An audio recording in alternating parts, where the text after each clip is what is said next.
जो मुझे जानते हैं वो मेरे स्वभाव को जानते हैं और एक बार जो मुझसे जुड़ जाता है वो आजीवन हमारा संबंध बना रहता है। उजाले जी हमारे छोटे भाई की तरह थे। हमें जानकारी मिला कि उनके पिताजी बीमार थे लंबे टाइम से। फुलबाऊ अस्पताल में रह करके उन्होंने बड़ी सेवा की लोगों की। तो हम लोग पटना से चल के आए हैं और सुख दुख में खड़ा होना, लोगों का दिल जीतना, यही हमारा मकसद था। चुनाव जीतने में असफल रहे हैं लेकिन लोगों का दिल जीता है। इस बार हम लोग देख रहे हैं कि हम लोग कांग्रेस की सरकार बनाने में सफल हो जाएंगे। इस बार ऐसा लग रहा है कि शायद आरजेडी का कैंडिडेट जीत जाएगा। नमस्कार, मैं खुशी और आप देख रहे हैं एसटीवी न्यूज। शिवहर लोकसभा से एआईएमआईएम प्रत्याशी रहे राणा रणजीत सिंह विपक्ष की आक्रामक भूमिका में नजर आ रहे हैं। उन्होंने कहा, विपक्ष की भूमिका ईमानदारी के साथ निभाते रहेंगे। साथ ही शिवहर सांसद लवली आनंद से आग्रह किया कि चुनाव के दौरान जो वादे किए गए हैं, जैसे शिवहर में रेल, ढाका को जिला बनाना, रीगा चीनी मिल को स्टार्ट करना, सभी वादे पूरा करें। खासतौर पर बिहार को विशेष राज्य का दर्जा दिलाने की मांग करें। राणा रणजीत सिंह ने कहा कि हमने चुनाव में दिल जीतने का काम किया है। अपार समर्थन, आशीर्वाद और बेपनाह मोहब्बत के लिए शिवहर लोकसभा वासियों को विशेष धन्यवाद दिया और सदा सुख दुख में शामिल होते रहने की बात कही। पूरे चुनाव के दौरान राणा रणजीत सिंह के नामांकन को लेकर एक बात की खूब चर्चा रही, जब इन्होंने माथे पर चंदन और सिर पर टोपी लगाकर पर्चा दाखिल किया और नफरत के बाजार में मोहब्बत का पैगाम बांटने नजर आए। यही वजह रही कि लोगों ने उनके कार्यशैली को पसंद किया, बात करने के अंदाज को सराहा और जो खूबियां स्वर्गीय सीताराम सिंह के अंदर पाई जाती थी, वही खूबियां अब राणा रणजीत सिंह में देखने को मिल रही हैं।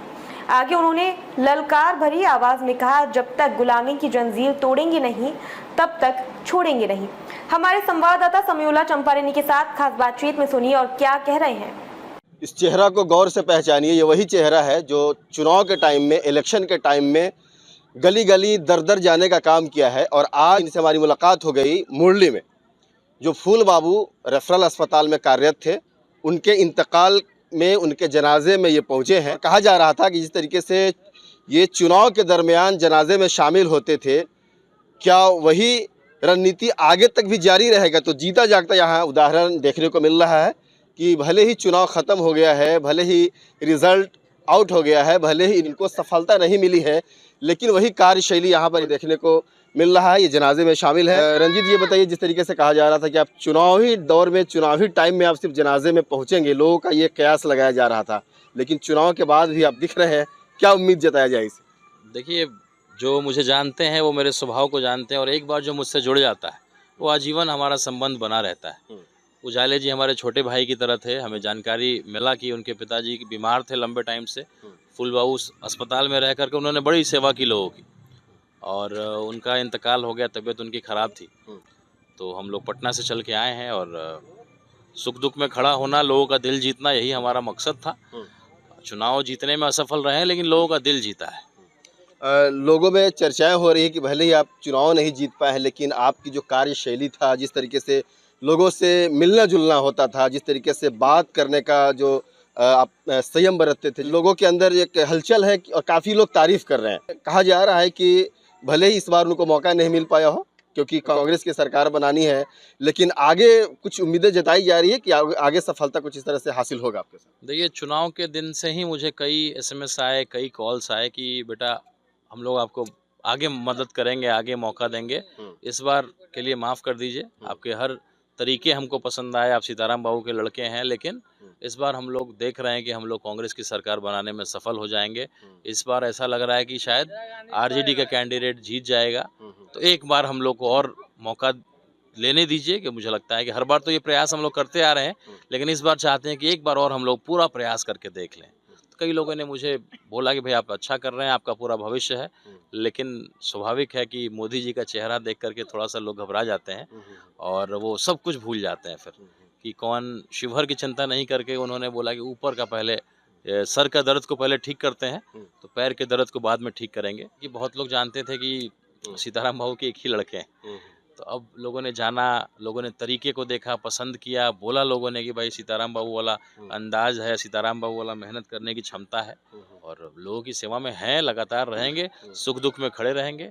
हमारे छोटे भाई को भी हमने बताया है कि अगर, चूँकि पिताजी इनके सरकारी कंपाउंडर थे रेफरल हॉस्पिटल में और ये भी, इन्होंने भी मेडिकल का ही कोर्स किया हुआ है, तो हम लोग सिविल सर्जन से मिलेंगे और हर संभव प्रयास करेंगे कि पिताजी जी की जगह 8 महीने का नौकरी उनका बाकी था, अनुकंपा पे हमारे छोटे भाई को अगर जगह मिल सके तो हम लोग हर संभव प्रयास करेंगे। यहाँ पर एक तरफ मोदी और एक तरफ राहुल गांधी की चर्चा हो रही थी, देश में उतराव चढ़ाव का मामला हो रहा था। इन सब के बावजूद भी लगभग 12,000 जो वोटर आपको सपोर्ट किए हैं, उसके लिए क्या संदेश देंगे? देखिए, ये तो मेरे केवल कार्यकर्ता आप कहिए कि हमारे जो कार्यकर्ता जो हमारे साथ जुड़े हुए थे वो और उनके परिवार के सदस्य हैं। चूँकि मैं अपने मधुबन विधानसभा में तो एक दिन भी नहीं घूमा। आप पता लगाएंगे, मैं अपने विधानसभा में एक दिन भी नहीं गया।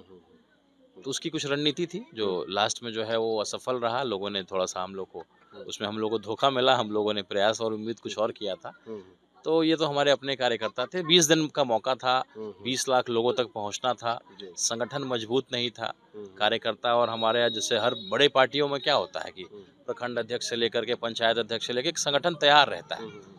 तो उसमें 50% लोग भी सक्रिय होते हैं तो एक बहुत बड़ा समूह आपके लिए सक्रिय हो जाता है। हम जिस पार्टी से लड़े हैं उस पार्टी का कोई संगठन नहीं तैयार था और उसको तैयार करेंगे। विधानसभा का चुनाव आपके सामने आने ही वाला है और जैसा देखते हैं लोगों की जैसी इच्छा होगी, जहाँ के लोग जिस तरीके से आगे मन बनाएंगे, संगठन जहाँ जैसे मजबूत होगा और कुछ अच्छे उम्मीदवारों को हम लोग को खड़ा करना है। ढाका से लेकर के कई जगह हमारे जो है MIM के मजबूत लोगों को खड़ा करना है, संगठन तैयार करना है। ये जरूर था कि अगर यहाँ का एक सांसद होता तो कई जो है नए लोगों को मौका मिलता। लोगों के दिल को जीता है, भले चुनाव हारे हैं लेकिन दिलों पे लोगों के जीतने का काम किया है और आने वाला भविष्य है, ये लोग कह रहे हैं। रंजीत जी, देश में सरकार बनाने की कवायद तेज हो गई, चर्चाएं हो रही है कि किनकी सरकार बनेगी। उधर नीतीश कुमार को किंग मेकर के तौर पे कहा जा रहा है कि बीजेपी के लिए किंग मेकर है। 12 सीटें नीतीश कुमार के पास है तो उधर चंद्रबाबू नायडू के पास 16 सीटें हैं। 240 से भी शेयर भाव इन लोगों का बढ़ गया है। क्या होगा? देखिए, बिहार के लिए एक सुनहरा मौका है। नीतीश कुमार जी अपने पूरे जीवन काल में एक लड़ाई लड़ते आए हैं कि बिहार को विशेष राज्य का दर्जा मिलना चाहिए। तो ये मौका इस बार अवसर है और मैं सभी जनता से आग्रह करूंगा कि सभी लोगों से आग्रह करूंगा कि अपने नेता से आप लोग आग्रह करिए कि भाई इसी शर्त पे आप समर्थन दीजिए कि बिहार के विशेष राज्य का दर्जा मिलना चाहिए। और यहाँ के भी जो सांसद जीते हैं उनको बधाई भी देंगे और साथ में उनसे भी आग्रह करेंगे कि आप अपने नेता से आग्रह करिए कि विशेष राज्य का दर्जा बिहार को मिले, उसी शर्त पे आप सपोर्ट करिए। रंजीत जी, रनर और विनर की बात की जाए, शिवहर लोकसभा में एक तरफ लवली आनंद चुनाव जीत गई है तो दूसरी तरफ रितु जायसवाल रनर के तौर पे है और 29,143 वोट का आंकड़ा है। इन लोगों के लिए क्या कहेंगे? देखिए, लड़ाई बहुत कड़ा था और मैं बधाई देना चाहता हूँ लवली आनंद जी को। और लंबे टाइम से उनका परिवार बुरे वक्त से गुजर रहा था तो एक अच्छा टाइम भी मिला है, मौका भी मिला। आप शिवहर को अपना घर अगर मानते हैं सही मायने में तो उसके लिए काम करने का मौका है और हम लोग विपक्ष की भूमिका में रहेंगे। आपको याद दिलाते रहेंगे जो आपने वादे किए हैं। ढाका को जिला बनाने का वादा किया है, रेल लाने का वादा किया है और भी जो कई वादे आपने किए, बेलवा घाट हो या ऐसी जो भी समस्या है उसको लेकर के हम आपको हमेशा याद दिलाते रहेंगे टाइम पे। अभी तत्काल आपसे यही आग्रह होगा कि नीतीश जी को आप कहें कि विशेष राज्य का दर्जा के ही शर्त पे आप भाजपा को समर्थन दीजिए। ये मौका दोबारा नहीं आता है। और रितु जायसवाल जी अच्छी लड़ाई लड़ी, पढ़ी लिखी महिला थी लेकिन गलत टाइम पे गलत जगह पे वो आ गई थी और दोबारा तो अब यहाँ वो आएंगे नहीं, चूँकि टिकट लेकर के आई थी, यहाँ की स्थानीय तो है नहीं। तो वरना मैं उनसे आग्रह करूंगा कि विपक्ष की भूमिका में रहिए, लेकिन ऐसा होता नहीं है। अक्सर बाहर के कैंडिडेट जो आते हैं अगर वो हार जाए तो चले जाते हैं, लेकिन हम लोग का तो घर द्वार यही है, हम लोग का गांव घर यही है, तो हम लोग तो यहीं रहेंगे और विपक्ष की भूमिका बहुत मजबूती से निभाएंगे। आपको हमेशा याद दिलाते रहेंगे, आपके अच्छे काम की तारीफ भी करेंगे। अगर आप कहीं चूक रहे होंगे या भूल रहे होंगे तो आपको याद दिलाने का भी काम करेंगे। देखिए, राणा रणजीत सिंह है जिन्होंने शिवहर लोकसभा के प्रत्याशी के तौर पे थे। MIM ने विश्वास किया था एक राजपूत के बेटे को और यहाँ से इन्होंने फाइट करने का काम किया, यानी यहाँ से चुनाव लड़ने का काम किया। भले ही सफलता हाथ नहीं लगी है कि जिस तरीके से इनकी रणनीति रही है चुनाव को लेकर के, एक बड़ा प्लेटफॉर्म तैयार हो गया विधानसभा के लिए। सामाजिक कार्यों में जिस तरीके से दिलचस्पी थी, खासतौर से माइनॉरिटी समाज के लिए जिस तरीके से इन्होंने तत्परता दिखाया करते थे, आज यहाँ भी देखने को मिल रहा है। जिस तरीके से चुनाव के दरमियान जनाजे में शामिल हुआ करते थे, चुनाव के बाद भी वही कार्यशैली है, वही काम के लिए यहाँ मुरली में पहुँचे हुए हैं।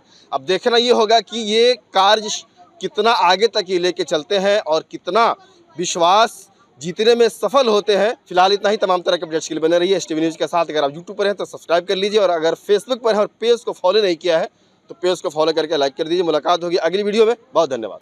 अब तक के लिए बस इतना ही, फिर होगी आपसे मुलाकात ऐसी एक और खबर के साथ। अब तक के लिए नमस्कार और देखते रहिए STV न्यूज़।